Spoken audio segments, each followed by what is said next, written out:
చాలా సంతోషం. తెలంగాణ రాష్ట్రంలో ప్రజాప్రభుత్వం వచ్చిన తర్వాత ఇది రెండవసారి జరుగుతున్న జాతర.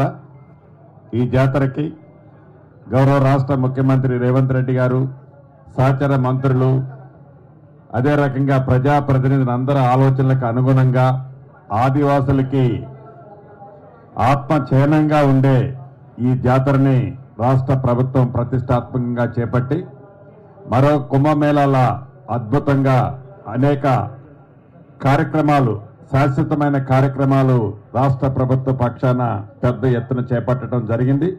దీనికి కష్టపడ్డ అధికారులకి, అదే రకంగా దీన్ని జాతీయ పండుగగా కూడా చేయాలని అనేక పర్యాయాలు కేంద్ర ప్రభుత్వాన్ని రాష్ట్ర ప్రభుత్వ పక్షాన అభ్యర్థించటం, అడగటం కూడా జరిగింది.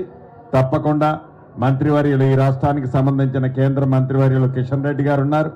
అదే రకంగా కేంద్ర గిరిజన శాఖ మంత్రివర్యులు కూడా ఇక్కడ ఉన్నారు. కాబట్టి తప్పకుండా దీన్ని జాతీయ పండుగగా గుర్తిస్తారని మనస్ఫూర్తిగా కోరుకుంటూ ఇప్పుడు అడ్లూరు లక్ష్మణ్ గారిని వారి సందేశం ఇవ్వాల్సిందిగా కోరుతున్నాను.